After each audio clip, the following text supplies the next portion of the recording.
My husband's face went completely white when he saw me walk across the restaurant. He was sitting in a private alcove with his new girlfriend, celebrating his freedom with champagne he couldn't afford. And I was standing 3 feet away in a black dress that cost more than his monthly salary. His mouth opened, closed. The woman across from him, young, polished, dripping in designer labels, looked confused. I smiled and placed my hand gently on his arm. I felt his muscle jump under my touch, felt the cold sweat already forming on his skin. "Marcus," I said softly, "you look tense, sweetheart. Are you feeling all right?" He couldn't answer, because 24 hours ago, he'd handed me divorce papers and called me too poor for his ambitions. And now I was standing in front of him as the CEO of the company that owned his career. Let me tell you how we got here. It started Tuesday morning. Marcus handed me divorce papers while I was making coffee. The room smelled like French roast and bergamot, his favorite blend, the expensive one I always bought. He didn't look at me when he slid the folder across the marble counter. "Claire, I think we both know this isn't working anymore. You're a good person, but I need someone who understands ambition. Someone at my level. At my level." I picked up the pen, a Mont Blanc I'd given him for his birthday, and signed my name. Didn't argue. Didn't cry. Just smiled and said, "I understand, Marcus. I hope you find what you're looking for." He looked almost disappointed, like he'd been expecting a fight, but I gave him nothing. Just watched him pack and walk out the door of the apartment he thought we could barely afford. What Marcus didn't know was that I'd paid for that apartment in cash 3 years ago, that I wasn't poor. I'd never been poor. 3 hours after he left, I found his phone. He'd forgotten it, left it charging on the nightstand. It sat there buzzing. I watched it vibrate 4 times before I reached for it. The passcode was easy, our wedding anniversary. The message preview read, "Can't wait for tomorrow night, baby. Finally get to celebrate US without her shadow hanging over you." The sender was Vanessa Chen. I unlocked the phone, scrolled through 3 weeks of messages. Her messages were full of confidence. "You deserve someone who matches your ambition. She's holding you back." And his replies made my stomach turn cold. "Claire never understood what I needed. She's comfortable being small. I need someone at my level, Vanessa. Tomorrow night, that new steakhouse downtown, Cascade Grill, 8 p.m. Where's something stunning?" I read that last message twice, picked up my own phone and opened my calendar. I already had a meeting scheduled for tomorrow night, 7:30 p.m., Cascade Grill, under the name of Meridian Strategic Group, the corporate consulting firm I'd founded 7 years ago. A dinner with David Langford from Langford Properties, a commercial real estate firm that Marcus's law office had been trying to land for 6 months. I stared at the screen. Then I made 2 phone calls. The first was to Helen Reardon, my corporate attorney. "I need you at Cascade tomorrow night, 7:30. Bring the Hartwell file, all of it." There was a pause. Helen knew exactly what that file contained. Property deeds, acquisition documents, email chains proving I'd been quietly financing Marcus's career. "It's time?" she asked. "It's time." The second call was to Thomas Marino, the general manager of Cascade Grill. Meridian had been the primary investor in the restaurant's expansion. "Thomas, I need a table adjustment. My husband, Marcus Hartwell, he has a reservation at 8. Seat him in the private alcove near the west wall, the one with the sightline to the main dining room." "Of course, Ms. Donovan." "And your table?" "Center room, visible, perfect lighting." I opened the message thread with Vanessa and typed as if I were him. "Change of plans. Let's do 8 p.m. instead.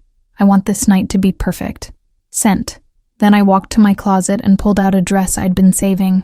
Black, structured, the kind that made people stop mid-conversation. Let me tell you who I really am. My name is Claire Donovan. I'm 33. For 7 years, I've been the founder and CEO of Meridian Strategic Group, a corporate consulting and private equity firm in Seattle. Last year, we cleared $18 million in revenue. This year, we're projected to hit $25 million. I built the company from nothing using a shell corporation structure to keep my name out of public records. And through all of it, I came home to Marcus and pretended to be a low-level assistant making $40,000 a year. Why? Because when we met, he made it clear what kind of woman he wanted. Someone supportive, someone who made him feel important, someone who didn't threaten his ego. So, I played small. I let him pay for dinners with money I'd quietly deposited into his account. I let him explain business concepts to me as if I didn't negotiate multi-million-dollar deals before lunch. And I watched. I watched him dismiss my opinions, watched him talk over me at parties, watched him introduce me as just my wife, while listing his accomplishments. I wanted to see how long it would take before he looked at me, really looked, and saw something more. 5 years.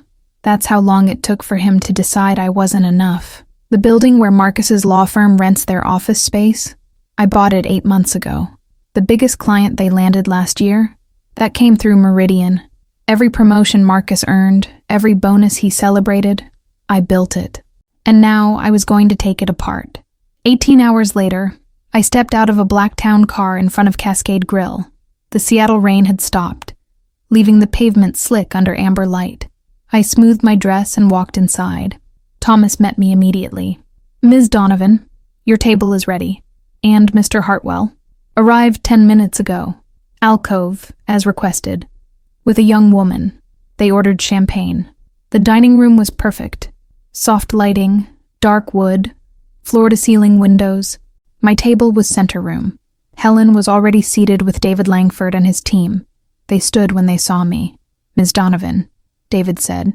"It's an honor." I shook his hand. "The honor is mine, David." We sat. A waiter poured wine. I took a small sip and glanced around the room. That's when I saw him.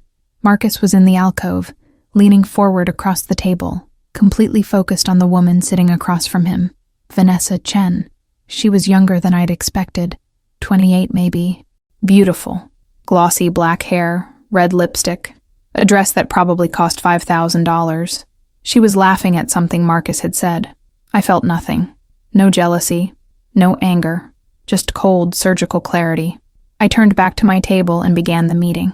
We talked acquisitions, market projections, revenue models. 20 minutes in, David leaned back and said, "Ms. Donovan, Meridian's proposal is exactly what we've been looking for. Frankly, I don't know why we wasted 6 months listening to Whitmore and Associates. They don't have a tenth of your infrastructure."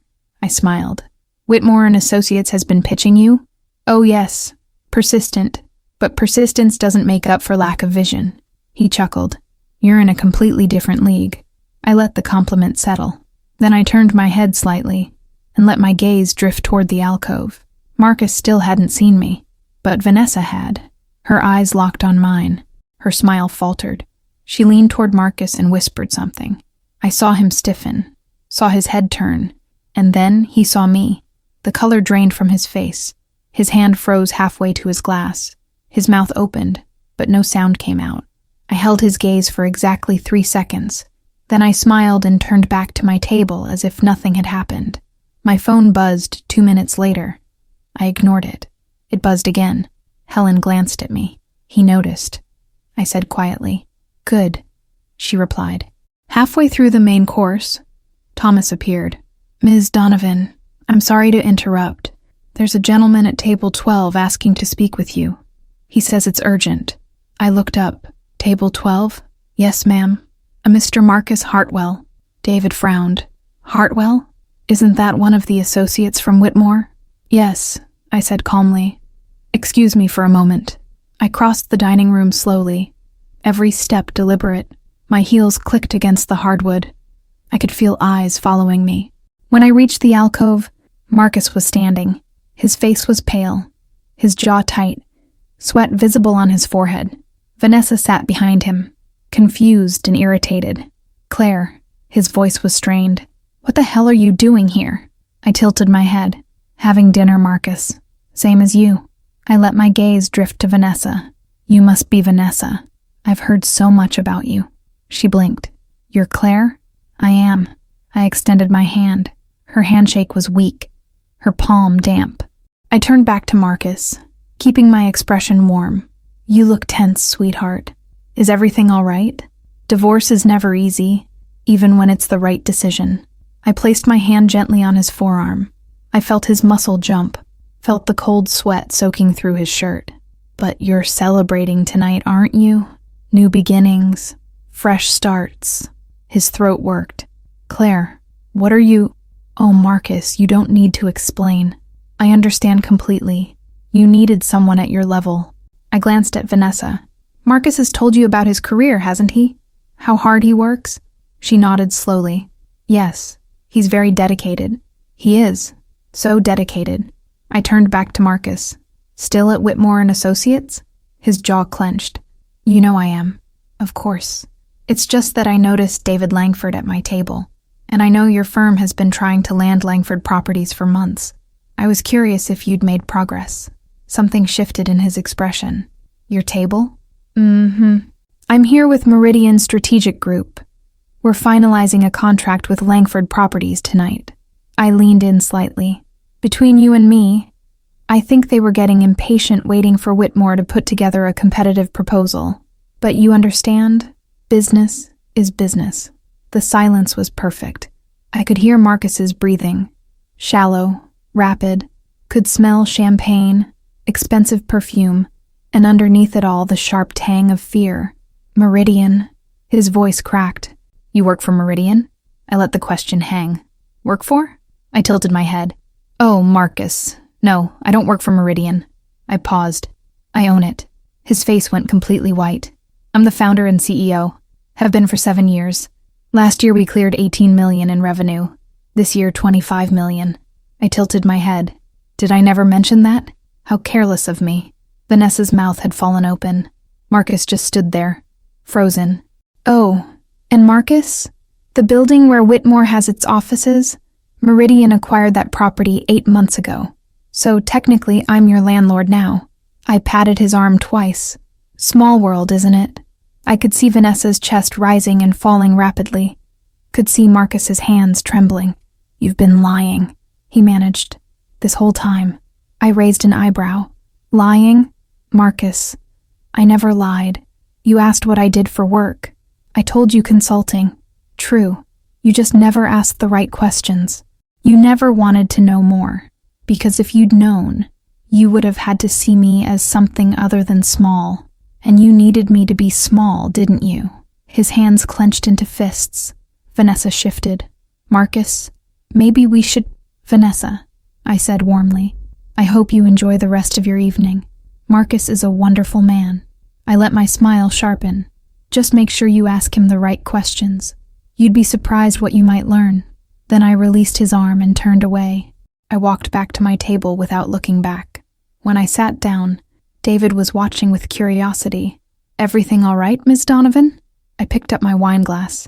Everything is absolutely perfect. The contracts were signed by dessert. Helen slid the documents into her folder. Phase 1 complete, she said quietly. I glanced toward the alcove. Marcus and Vanessa were still there, but the champagne sat untouched. Vanessa was talking, her hands moving sharply. Marcus wasn't responding. He was just staring at the table, his face pale and hollow. My phone buzzed. We need to talk. Right now. Claire, please. I deleted it, stood, thanked David and his team. And then I walked out into the cold Seattle night, the city lights reflecting off wet pavement. My driver was waiting. I slid into the back seat, closed my eyes, and let the tension release. Tomorrow, Marcus would start to understand what he'd lost. Tomorrow, the real consequences would begin. But tonight, I'd given him just enough truth to drown in. I woke the next morning in my penthouse overlooking Elliott Bay. The sun broke through Seattle clouds, casting gold light across hardwood floors. I made coffee and stood at the window watching ferries cut white lines through gray water. My phone had 17 missed calls from Marcus, 12 texts, 3 voicemails. I deleted them all. Claire, please. We need to talk. I don't understand. I took a sip of coffee and smiled. He was beginning to understand. I showered, dressed in a charcoal suit, and arrived at Meridian's offices by 7:30. The building was a sleek glass tower in the financial district, 14 floors I'd purchased outright 3 years ago. My assistant, Sophie, was already at her desk. She handed me a tablet. Your 8 o'clock is here early. Whitmore and Associates. Mr. Gerald Whitmore himself. No appointment, but he insisted it was urgent. Gerald Whitmore, Marcus's managing partner. I felt something cold settle in my chest. Did he say what he wanted? A property matter that couldn't wait. I smiled. Give me 5 minutes, then send him in. I walked into my office, stood at the window looking out over the city. Somewhere out there, Marcus was waking up, probably staring at his phone, trying to figure out how he'd missed it, how the woman he'd pitied for 5 years had been holding all the cards. The intercom buzzed. Ms. Donovan, Mr. Whitmore is here. Send him in. Gerald Whitmore walked in, trying to look confident and failing. Late 50s, silver hair, expensive suit. He stopped inside the door, his eyes sweeping the office. Then his gaze landed on me. I saw recognition, the slight widening of eyes. Ms. Donovan, he said carefully. Thank you for seeing me, Mr. Whitmore. Please sit. He sat, crossing one leg over the other. I sat across from him and waited. He cleared his throat. I'll get straight to the point. I understand Meridian recently acquired the property at 4th Avenue where my firm leases space. Correct. About 8 months ago. And I also understand you were, until recently, married to one of my associates, Marcus Hartwell. I tilted my head. I was. The divorce was finalized yesterday. His shoulders tensed. Ms. Donovan, I want to assure you that Whitmore and Associates had no knowledge of Marcus's personal difficulties. I hope any personal matters won't affect our professional relationship with Meridian. I let the silence stretch, watched the bead of sweat forming at his temple. Then I smiled. Mr. Whitmore, my divorce from Marcus has nothing to do with your lease. As long as you meet the terms, there's no reason for concern. He exhaled, relief flickering across his face. However, I continued, the lease is up for renewal in 90 days. Given current market value, Meridian will be adjusting the terms significantly. The relief vanished. Adjusting the terms. Yes, we'll bring the rent in line with current market rates. My team will send the proposal by Friday. His face had gone still. A significant increase would strain our budget. We've been reliable tenants for 10 years. I understand. You're welcome to negotiate, but we've had inquiries from 3 other firms, larger firms with deeper pockets. I paused. If the new terms are unmanageable, we'd be happy to discuss early termination. He understood what I was really saying. Agree and bleed money, or walk away and scramble for new space. Either way, Whitmore and Associates was about to feel the squeeze. I'll need to discuss this with my partners, he said tightly. Of course. You'll have 2 weeks to respond. I stood, signaling the end. He stood as well. Ms. Donovan, I have to ask, does Marcus know about this? I smiled coldly. Marcus will find out when everyone else does, but if you'd like to give him a heads up, feel free. He nodded once and left. I stood at the window, feeling deep satisfaction. Marcus's career wasn't just at risk. It was built on a foundation I controlled, and I was about to pull out the supports, one by one, until the whole thing collapsed. My phone buzzed. Marcus. Claire, I know you're angry. Please, just talk to me. I stared at the message, then typed, meet me at the apartment, noon. We'll talk. I called Sophie. Clear my 11 o'clock. I need to be out by 11:30. Of course. Anything else? Pull the file on Marcus's car. The Audi. I want to know who holds the title. 10 minutes later, a folder appeared. I opened it and smiled. The Audi A6 Marcus drove had been purchased 3 years ago. The down payment came from a private loan, a loan I'd arranged through a shell company. He'd been making payments, thinking he was building equity. But the title was held by my loan company. I owned his car. I arrived at the apartment at 11:50. Capitol Hill, top floor, 3 bedrooms, a terrace with a view of the Space Needle.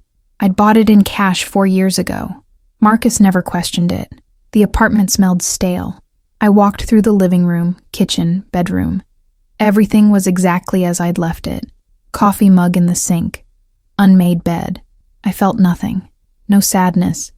Just cold detachment. The doorbell rang at noon. Marcus stood in the hallway looking terrible. Unshaven. Wrinkled shirt. Dark circles under his eyes. I opened the door. Claire, thank you for seeing me. I stepped aside. "Come in." He walked past me. I caught the smell of stale coffee and anxiety sweat. He stopped in the living room. "I don't even know where to start. I've been trying to wrap my head around this. How did I not know? How did you hide this for 5 years?" I closed the door. "I didn't hide anything, Marcus. You just never looked." He turned to me. "You're telling me you built a multi-million-dollar company, bought a building, became a CEO, and I just missed it? That's not possible. You lied. I told you I worked in consulting. True. I worked from home most days. True. I traveled for work. True. Every single thing I told you was accurate. You just made assumptions because you needed me to be smaller than you. That's not fair, isn't it? You saw me at a bar, assumed I was someone's +1. You bought me a drink and spent 20 minutes talking about your career. You never once asked what I did." His jaw tightened. "So this is revenge? You've been playing some sick game for 5 years? No, Marcus. I've been watching you, studying you, trying to figure out if you were capable of seeing me as an equal, or if you only wanted me because I made you feel superior. And last week, when you told me I was too poor for your ambitions, you answered that question." He stared at me. "You could have told me the truth. And what would you have done?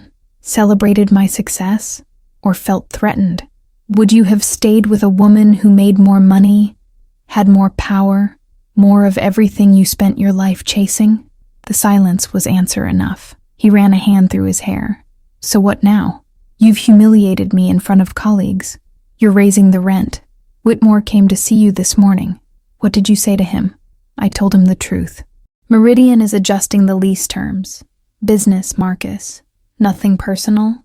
You're destroying my career. No, I'm removing the support system I built for you without your knowledge." I walked to the kitchen, poured water. "Do you remember that Audi you love? The one you told everyone you saved 3 years to buy?" He went still. "The down payment came from a private loan. Favorable terms. You thought you'd gotten lucky. That lending company is mine, Marcus. Which means I hold the title to your car. You've been driving my car for 3 years. The color drained from his face. "You can't be serious." "I'm very serious. And unless you'd like me to call in that loan and repossess it, I suggest you start making peace with your new reality." His hands were shaking. "Why are you doing this? I loved you, Claire. Why are you trying to destroy me?" I looked at him for a long moment, at the man I'd shared 5 years with, and I felt nothing. "I'm not trying to destroy you. I'm just stopping holding you up. Everything you think you built, I was the scaffolding, and now I'm stepping back to see if the structure can stand on its own." I picked up my purse. "You have 60 days to find a new place to live. This apartment is mine. Your name was never on the lease. Claire, and Marcus, if you're smart, you'll start looking for a new job, because in 90 days, when Meridian adjusts the rent, Whitmore is going to start cutting budget, and the associate whose drama just cost the firm its biggest client and a massive rent increase, he's going to be first on the list." I opened the door. "Enjoy the rest of your day." I closed it behind me and walked to the elevator without looking back. My hands were steady. My breathing was calm, and for the first time in 5 years, I felt completely free. By the time I got back to the office, Sophie had left 3 messages. I called from the car. "What is it?" Vanessa Chen called. "Twice. She wants to meet with you." I paused. "Did she say why?" "No, just that it was important." I thought for a moment. Vanessa wanted to talk. Most women would have run, but she'd reached out. "Set up a meeting. Tomorrow afternoon. That cafe on Pine Street. 2 o'clock. That night, I sat on my terrace with wine and watched the sun set over Puget Sound. My phone buzzed. "Marcus, please." "I'm sorry, I'll do anything." I deleted it, took another sip of wine, and smiled, because I wasn't angry anymore. I was just done. Done pretending. Done being small. Done letting someone else define my worth. Tomorrow I'd meet with Vanessa, find out what she wanted. But tonight, I was going to sit here and enjoy the view, because I'd earned it. Every single piece of it. The cafe on Pine Street was exactly the kind of place where women like Vanessa Chen felt comfortable. Exposed brick, Edison bulbs, $8 coffee. I arrived 10 minutes early, claimed a corner table, and ordered an Americano. The afternoon sun filtered through the awning, casting everything in warm golden light. I watched the street and waited. Vanessa arrived at 2 o'clock. Cream-colored coat, oversized sunglasses, her mess bag. She moved with the confidence of someone who'd never checked a price tag. But as she got closer, I noticed the cracks, the way her eyes darted, the tension in her shoulders, how she gripped her bag too tightly. She saw me and stopped, stared at me through the wrought iron railing. I could see her weighing her options. Walk away, or face this. She took a breath, squared her shoulders, and walked through the entrance. I stood. Vanessa, thank you for reaching out. Please sit. She lowered herself carefully into the chair. Up close, I could see signs of sleepless nights, shadows under her eyes, tightness around her mouth, redness suggesting she'd been crying.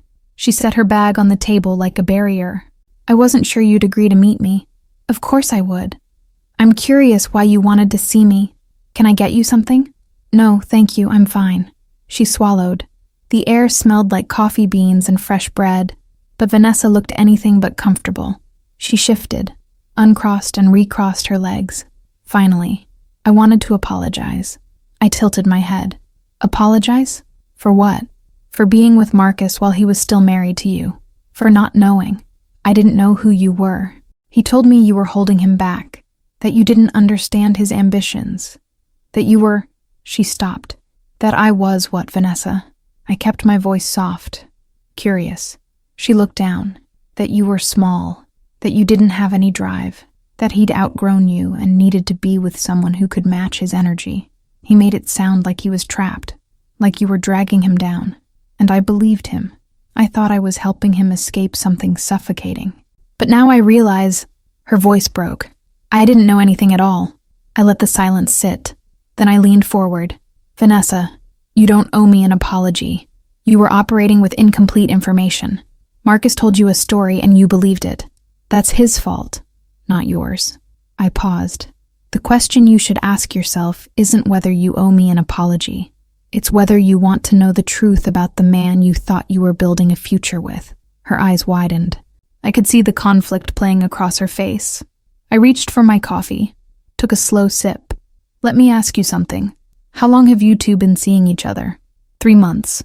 We met at a networking event. He was charming, attentive. He talked about his career, his plans, making partner. He seemed ambitious, driven. She looked at me. Was any of that real, or was it all a lie? I smiled. Oh, Marcus is ambitious. That part was real. He wants success, status, recognition. I leaned closer, dropped my voice. The lie wasn't about what he wanted. The lie was about how he planned to get it. Because Marcus doesn't build things.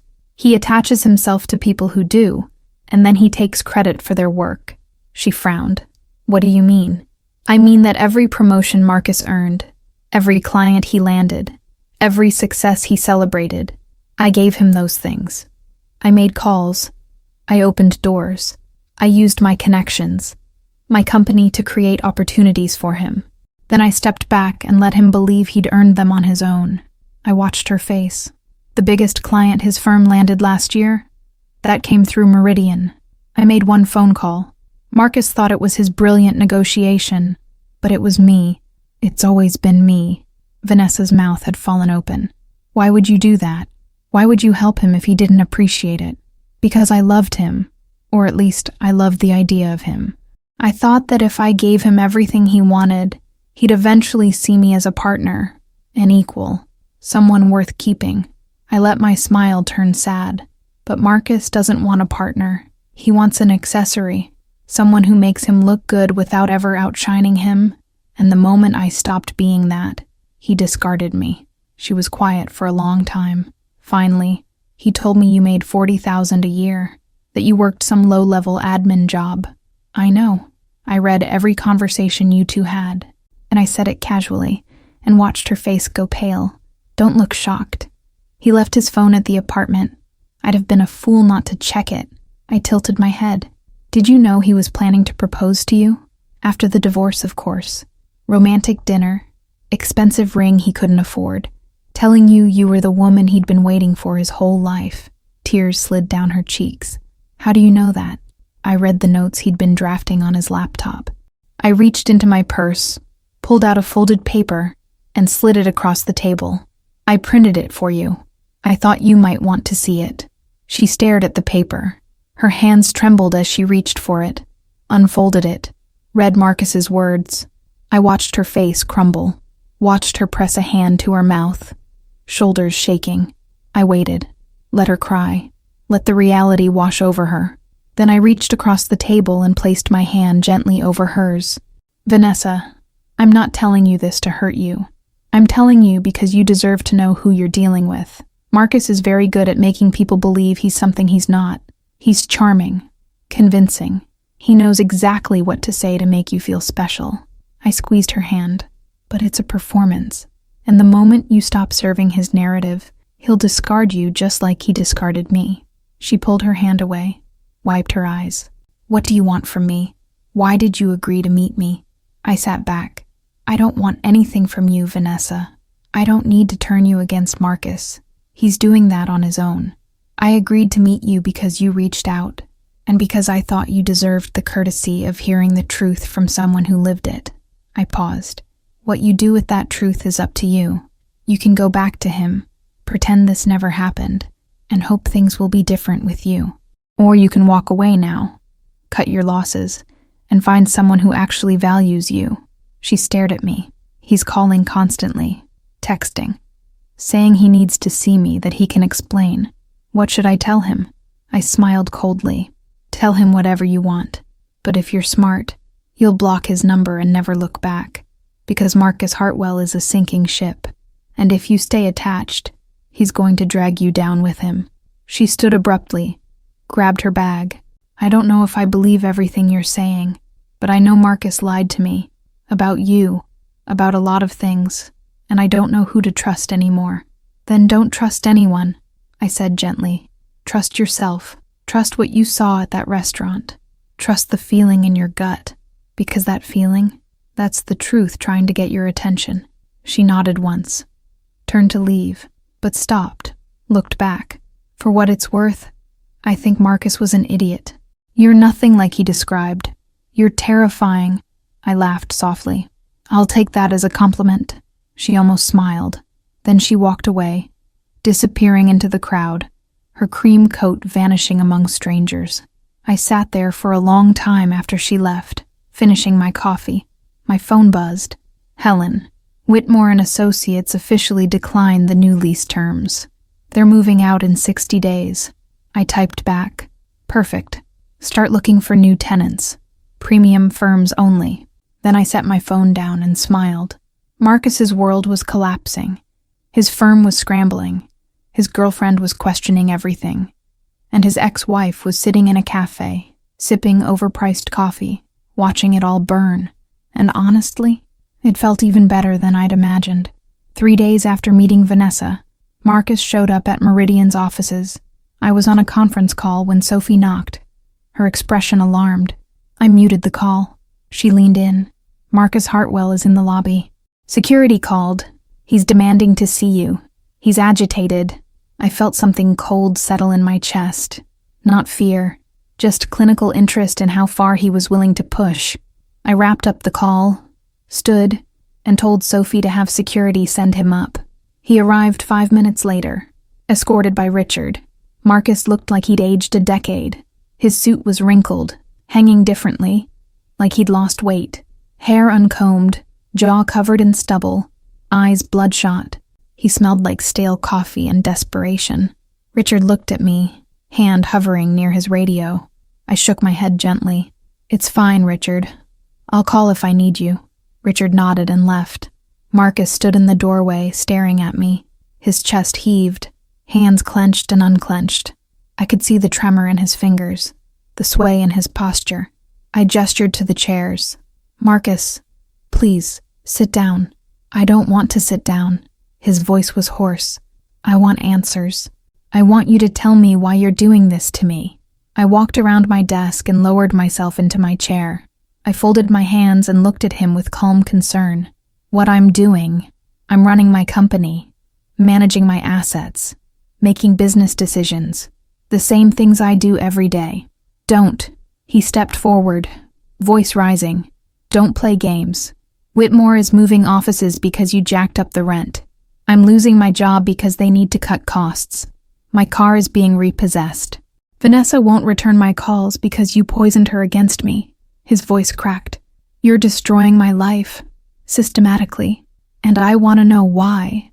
I tilted my head, let a small frown crease my forehead. Marcus, I haven't poisoned anyone. I had coffee with Vanessa because she asked. She wanted answers, so I gave them. Honest answers.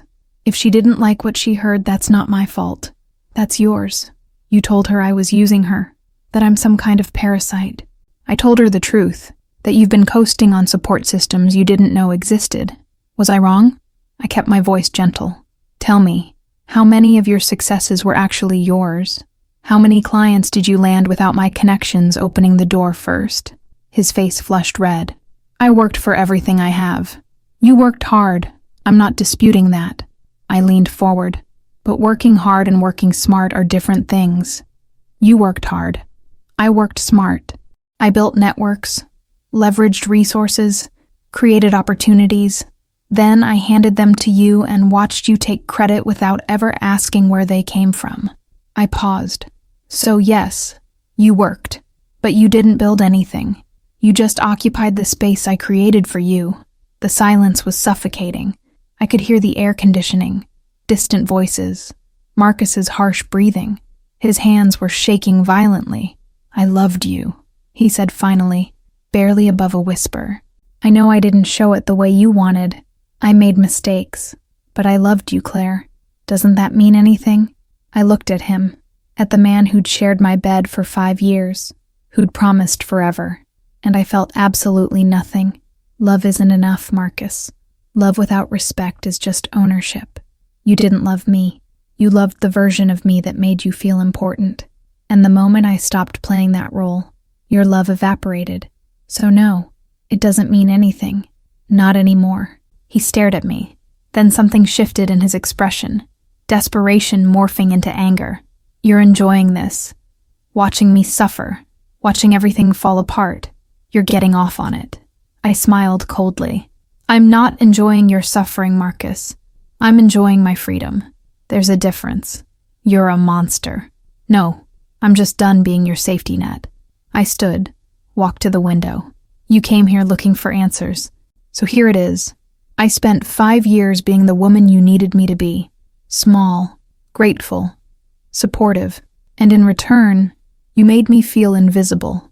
You dismissed my opinions, talked over me at parties, introduced me as just my wife, while listing your accomplishments like war medals. You made me watch you fall in love with your own reflection while I quietly built an empire you never noticed. I turned back. So when you handed me those divorce papers and told me I was too poor for your ambitions, you didn't break my heart. You freed me. You gave me permission to stop pretending, to stop protecting you, to stop caring what happened to you. I walked back to my desk. Everything happening to you now? That's not me destroying you. That's just me stepping aside and letting you see what you actually are without me holding you up. His face had gone pale.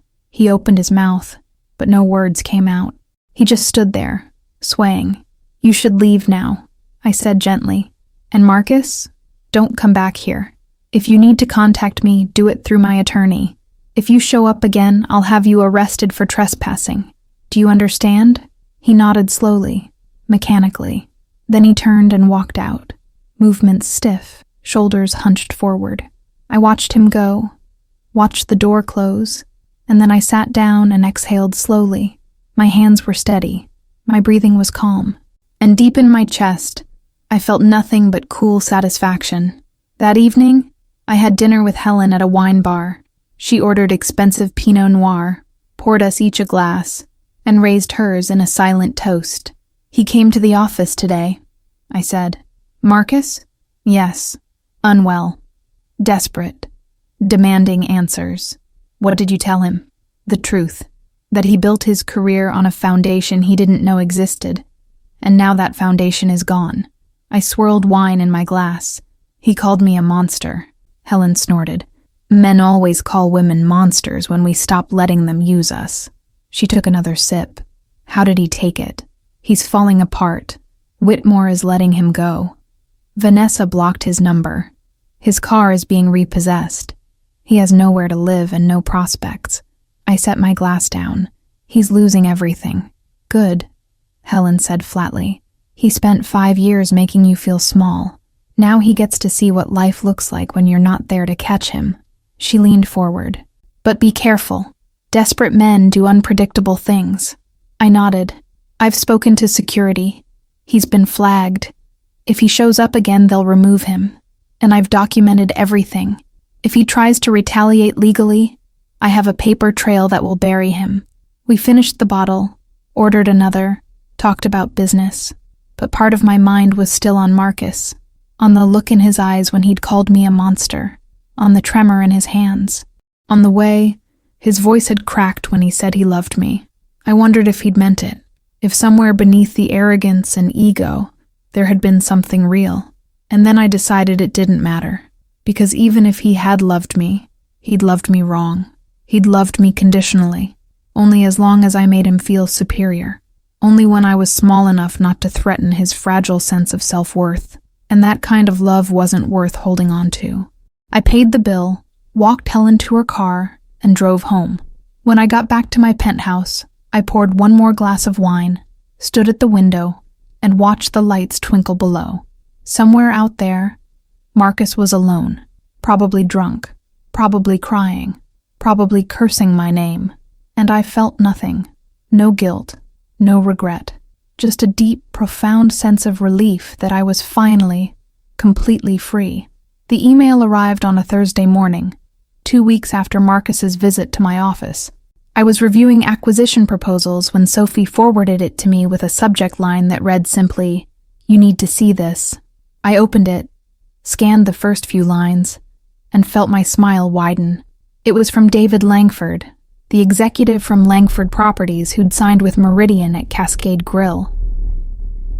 The email was brief, professional, and devastating in its implications. He was writing to inform me that Marcus Hartwell had reached out to him directly, attempting to schedule a meeting to clarify certain misunderstandings about the Langford contract. Marcus had suggested, apparently with what David described as inappropriate desperation, that there had been a conflict of interest in how the deal was brokered, and that Whitmore and Associates deserved a chance to repitch their proposal. David was asking if I wanted him to pursue legal action for harassment, or if I preferred to handle the matter privately. I sat back in my chair, the leather creaking softly beneath me, and stared at the words on my screen. Marcus was trying to undermine me, trying to convince my clients that I'd somehow cheated or manipulated my way into their business.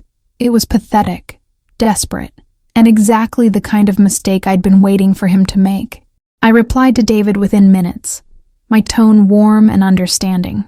I thanked him for bringing this to my attention, assured him that Marcus was simply struggling with the dissolution of our marriage and acting out inappropriately, and suggested that no legal action was necessary at this time. I asked David to forward any future communications from Marcus directly to me, and promised that I would handle the situation personally. David responded almost immediately with a message that was equal parts relief and loyalty. He assured me that Langford Properties' relationship with Meridian was rock solid, and that Marcus Hartwell's erratic behavior had only reinforced their decision to work with a firm that operated with integrity and professionalism.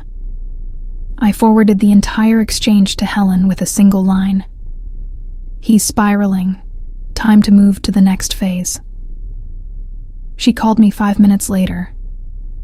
Her voice was crisp, efficient, carrying none of the warmth she reserved for after-hours wine bars and personal conversations. This was Helen in attorney mode, and I loved her for it. "What do you want to do?" "I want to make an example of him," I said, quietly, professionally, but definitively. "I want everyone in our industry to know that Marcus Hartwell is persona non grata, and that anyone who does business with him is making a mistake. You want me to burn his bridges. Every single one." There was a pause, then quietly, Consider it done. Helen was nothing if not thorough. Over the next 72 hours, she made calls. Discreet, carefully worded calls to managing partners at law firms across Seattle, to executives at companies where Marcus had applied for positions, to professional organizations where he held memberships. She didn't lie. She didn't exaggerate. She simply provided context, mentioned that Marcus was involved in ongoing professional disputes, that his departure from Whitmore and Associates had been under less than ideal circumstances, that there were questions about his judgment and professionalism that potential employers might want to consider before extending offers. She never mentioned me by name, never suggested that I was orchestrating anything. She just planted seeds of doubt, tiny questions that would fester and grow, and then she stepped back and let human nature do the rest. By Monday morning, 3 job offers Marcus had been negotiating fell through. By Tuesday afternoon, his membership application to the Seattle Bar Association's Young Professionals Network was quietly rejected. By Wednesday evening, his LinkedIn profile, once full of endorsements and recommendations, had been stripped nearly bare, with former colleagues removing their support one by one as word spread that Marcus Hartwell was complicated and difficult to work with. I watched it happen in real time, tracking the digital footprints of his collapse with the same clinical detachment I'd used to monitor stock prices or market trends, and I felt nothing. No guilt, no sympathy, just a cool, clear satisfaction that the man who'd called me too poor for his ambitions was now discovering what it felt like to be truly powerless. On Thursday night, exactly 3 weeks after he'd handed me divorce papers, Marcus called me. I was at home, curled up on my couch with a glass of wine and a book I wasn't really reading, when my phone buzzed with his name on the screen. I stared at it for a long moment, watching it vibrate against the coffee table, the sound harsh and insistent in the quiet apartment. Then I answered, "Hello, Marcus." There was a long silence on the other end. I could hear his breathing, ragged, uneven, the kind that came from crying or panic or both. When he finally spoke, his voice was so broken I almost didn't recognize it. "Why are you doing this to me?" I took a slow sip of wine, let the silence stretch. "Doing what, Marcus?" "You know what? The job offers, the networking groups. People won't even return my calls anymore. I know it's you, Claire. I know you're behind this." "That's quite an accusation," I said calmly. "Do you have any proof?" "I don't need proof. I know how this works. You've got connections, money, influence. You're using all of it to destroy me. Marcus, I'm not destroying you. The professional community is simply making informed decisions about who they want to associate with. If people are choosing not to work with you, perhaps you should ask yourself why. Perhaps you should consider that your reputation, the one you built yourself through your own actions, is finally catching up with you. You're lying." His voice cracked. "You're manipulating people, telling them things about me, making me look bad. I haven't lied about you once. Every word I've said to anyone has been the absolute truth. If the truth makes you look bad, Marcus, that's not my problem. That's yours." I heard something on his end, a choked sound, half sob, half laugh. "I have nothing left. No job, no money, no place to live after next week. Vanessa won't talk to me. My colleagues won't return my calls. My own mother," his voice broke completely. "My own mother called me yesterday and asked if it was true, if I'd really been living off my wife's money while pretending to be successful. Do you know what that felt like? Having to explain to my mother that everything she thought she knew about my life was a lie?" I closed my eyes, took another sip of wine. The liquid was warm and smooth, coating my throat. That must have been difficult. Difficult. He laughed, and it was an awful sound, brittle and jagged. "I'm losing my mind, Claire. I can't sleep. I can't eat. Every time I close my eyes, I see your face at that restaurant, looking at me like I was nothing, like I was dirt under your shoe. And the worst part, the absolute worst part, is that you're right. You were always right. I did use you. I did take credit for things you made possible. I did need you to be small so I could feel big. And now that you're gone, I'm realizing that without you, I'm nothing. I'm exactly as worthless as you always thought I was." The silence that followed was so heavy I could feel it pressing against my chest. I opened my eyes, stared at the city lights beyond my window, and felt something shift inside me. Not sympathy, not regret, just a cold, final understanding that this man, this person I'd shared 5 years of my life with, was completely, irreparably broken. "Marcus," I said quietly, "I never thought you were worthless. I thought you were capable of more. I thought that if I gave you the right support, the right opportunities, you'd grow into someone worthy of partnership. But you didn't grow. You just took. And when there was nothing left to take, you walked away." I paused. "So no, I don't think you're worthless. I just think you're exactly what you've always been. A man who mistakes proximity to success for actual achievement. And now that you're not standing in my shadow anymore, everyone else can see it too. Please." His voice was barely a whisper. "Please, Claire, just stop. Whatever you're doing, just stop. I'll do anything. I'll sign whatever you want. I'll admit to whatever you want me to admit. Just please stop destroying me." "I'm not destroying you, Marcus. I'm just no longer protecting you. There's a difference."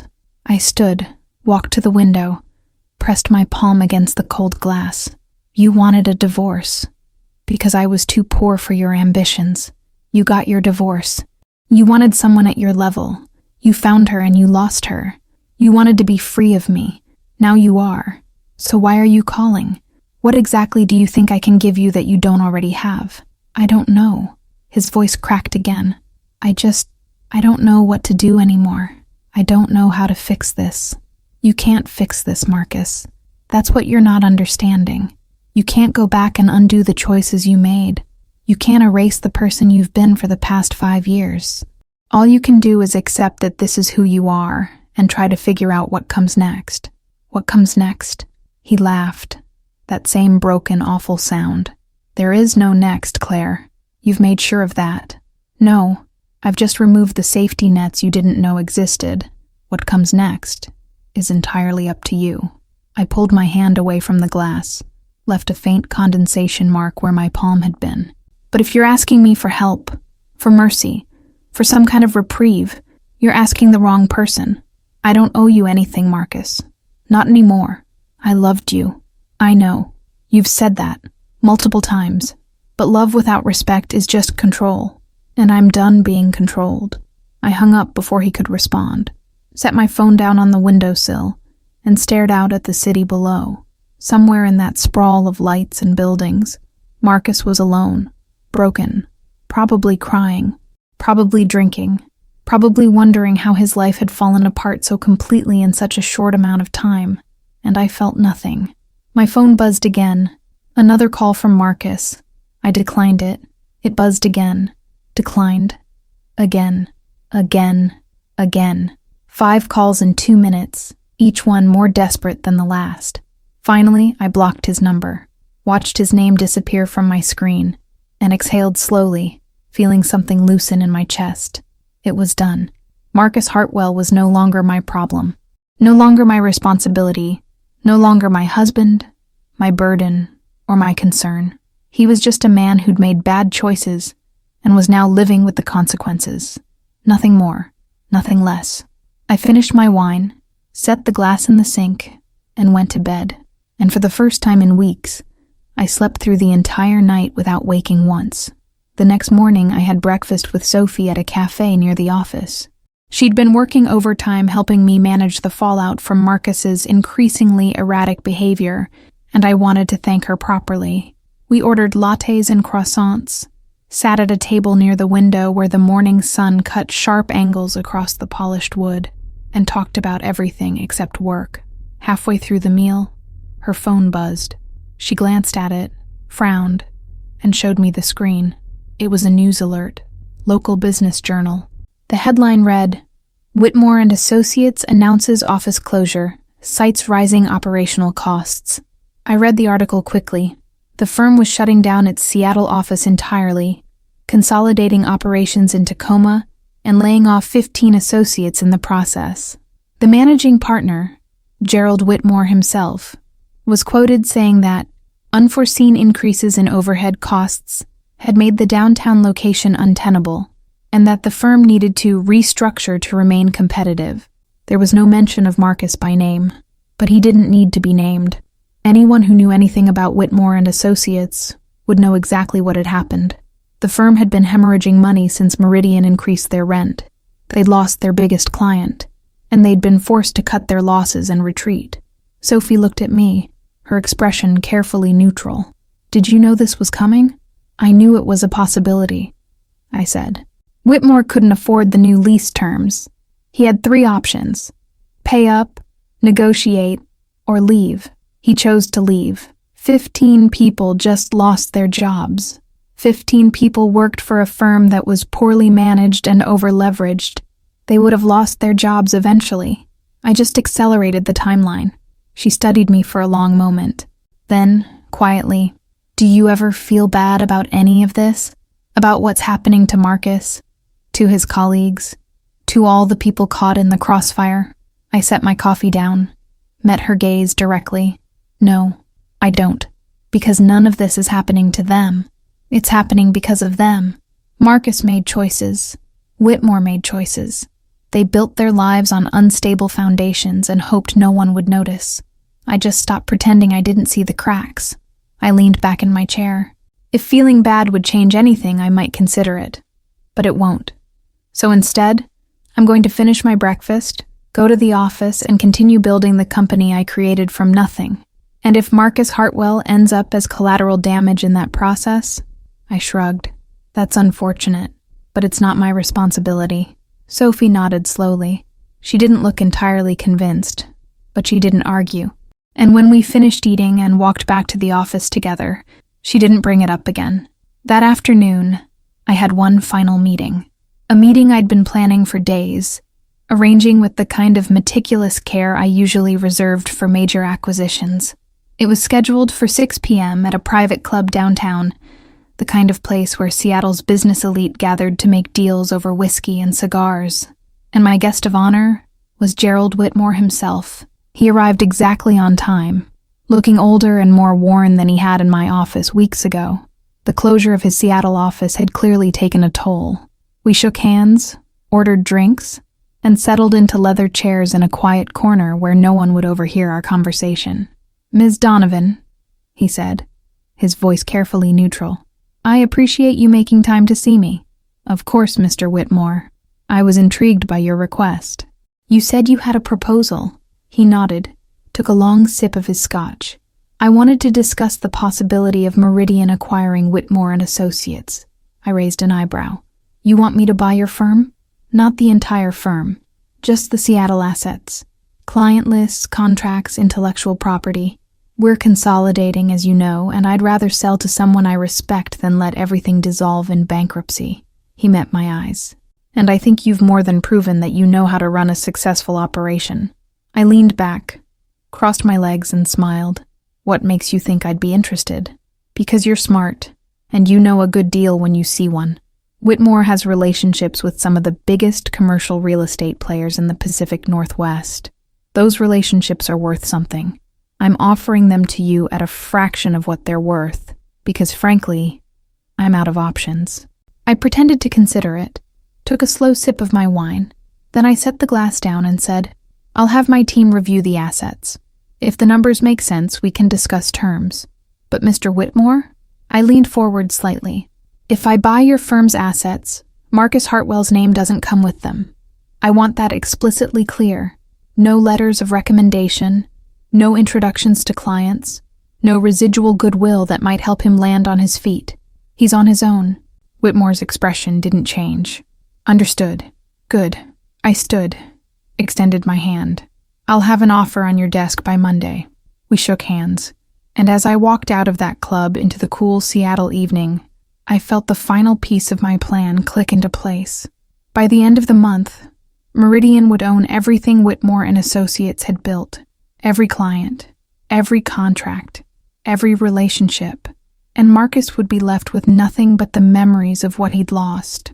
3 months later, I stood in Meridian's executive conference room, looking out over a Seattle skyline that felt entirely mine.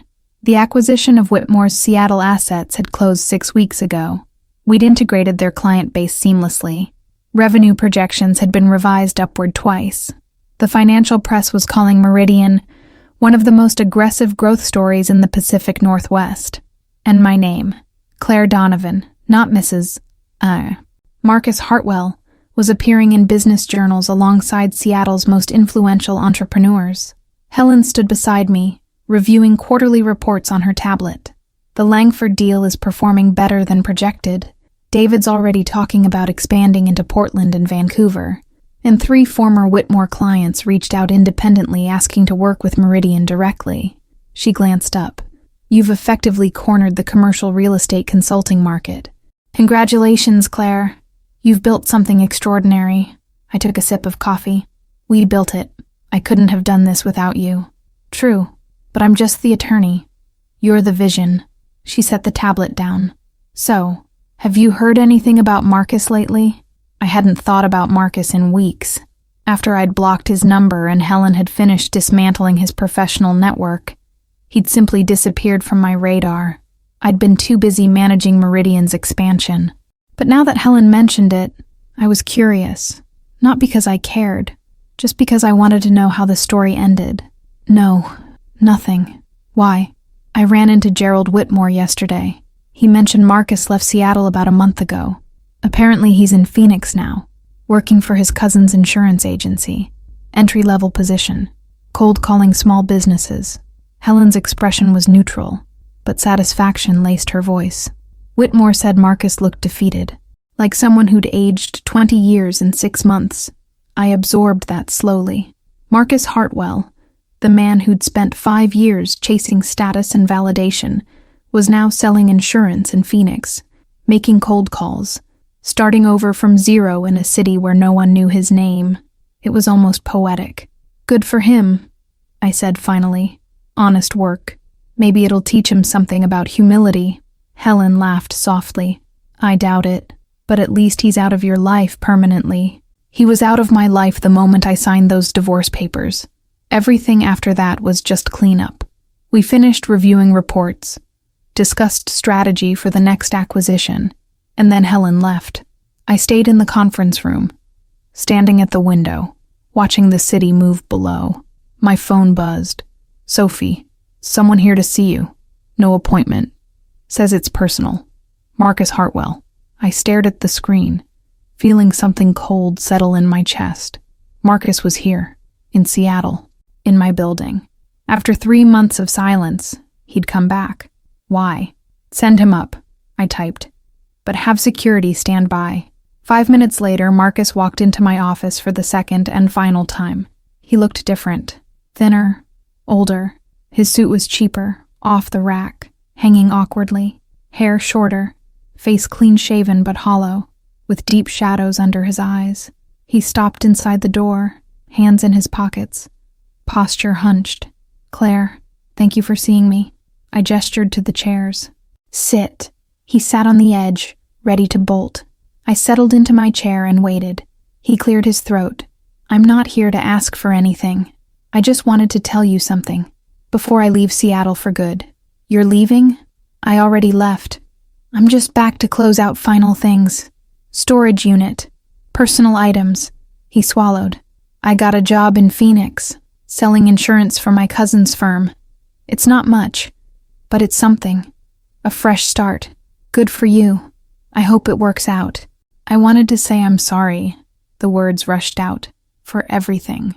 For not seeing you. For taking you for granted. For making you feel small when you were always so much bigger than me. I've spent 3 months thinking about what you said.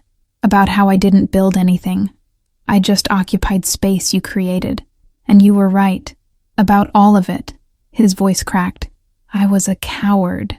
I wanted success without earning it. I wanted to feel important without doing the work. And I used you to make that possible. And I'm sorry, Claire. I'm so deeply sorry. I studied him, looked for manipulation, for strategy, but all I saw was genuine regret, genuine brokenness. This wasn't the Marcus who'd handed me divorce papers with contempt. This was someone who'd been hollowed out and rebuilt into something smaller, something that finally understood its own insignificance. I appreciate the apology, but it doesn't change anything. You're still the person who made those choices, who valued appearances over substance, who needed me to be less so you could feel like more. An apology doesn't erase 5 years of being invisible. I know. I'm not asking for forgiveness. I just needed you to know that I understand now. What I lost, what you were, what I threw away, because I was too stupid to see it. He looked down at his trembling hands. I heard about the Whitmore acquisition, about how successful Meridian's been. I'm glad. You deserve it. You deserve everything good that's happening.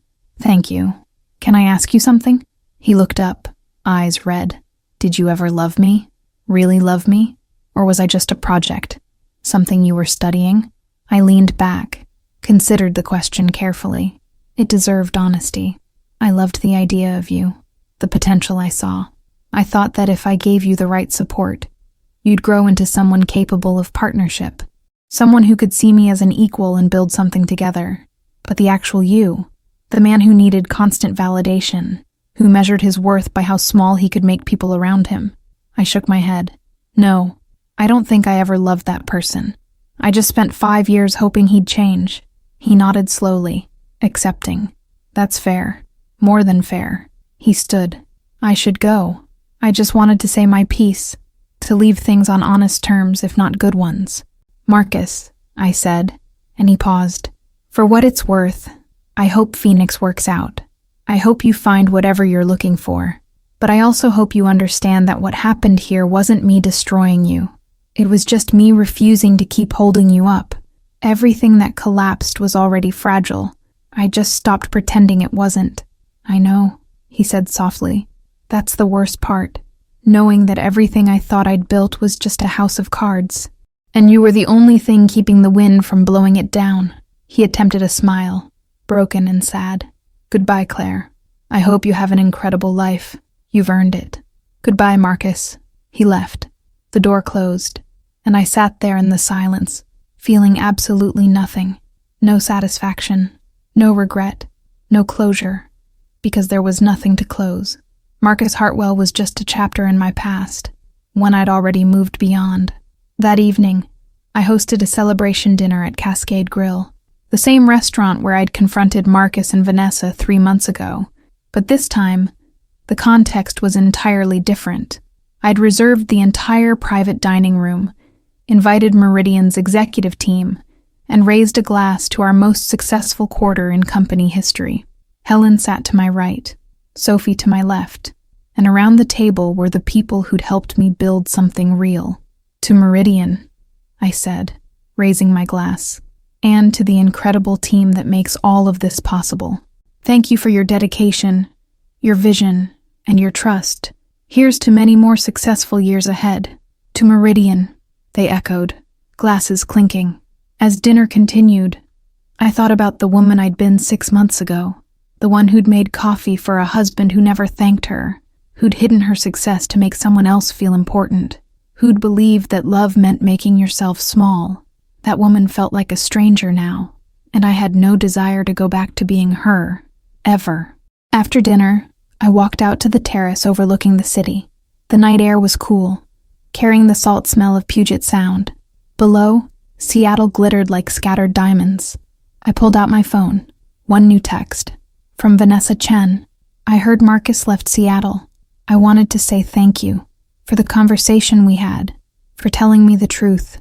I'm seeing someone new now, someone who actually values me. I thought you'd want to know. I smiled, typed back, I'm glad you found someone worthy of you. You deserved better than Marcus. We both did. Her reply came instantly. We really did. Take care of yourself, Claire. You're kind of a badass. I laughed softly, pocketed my phone, and leaned against the railing. Somewhere in the city, Vanessa Chen was moving on. And somewhere far away in Phoenix, Marcus Hartwell was learning what it meant to start over from zero. And here, right here in this moment, I was exactly where I'd always been meant to be, at the top, looking down, and finally, completely free. I went back inside, rejoined my team, and spent the rest of the evening celebrating everything we'd built together. And when the night ended and I drove home through quiet Seattle streets, I felt something I hadn't felt in years. Not satisfaction, not revenge, not even relief. Just a deep, profound sense of peace. The kind that came from knowing you'd survive something meant to break you. And instead of breaking, you'd become something stronger, something unshakable, something entirely your own. 6 months ago, Marcus had called me too poor for his ambitions. Tonight, I owned half the commercial real estate consulting market in Seattle. I'd built an empire he never knew existed, and I'd done it all without compromising, without apologizing, and without ever once looking back. The woman Marcus divorced didn't exist anymore. She'd been a performance, a role I'd played because I thought love required it. But now the stage was empty, the costume was gone, and all that remained was the truth. I was Claire Donovan, CEO, entrepreneur, empire builder, and I didn't need anyone's permission to be exactly who I was. Marcus wanted someone at his level. He just never realized his level was so far beneath mine. And by the time he figured it out, I was already gone, rising higher and higher, until he was nothing but a distant memory fading in the rearview mirror of a life he'd never been worthy of sharing. I pulled into my building's garage, took the elevator to my penthouse, and poured one last glass of wine, stood at the window overlooking Elliott Bay, watching fairy lights cut through darkness, and raised my glass in a silent toast to freedom, to truth, to the version of myself I'd been hiding for 5 years and would never hide again. Somewhere out there, Marcus was probably wondering what went wrong, how he missed the signs, how the woman he'd thought was nothing turned out to be everything he'd pretended to be. And honestly, I hoped he wondered for the rest of his life. I hoped the question haunted him, kept him awake at night, made him look at every woman he met and wonder if she was hiding empires beneath polite smiles, because some lessons needed to be painful to stick. And Marcus Hartwell had just learned the most expensive lesson of his life. Never underestimate the woman you're standing on to reach the top, because one day she might just stand up, and when she does, you'll fall so far and so fast, you'll forget what the view from the summit even looked like. I finished my wine, set the glass down, and smiled. Game over. I won.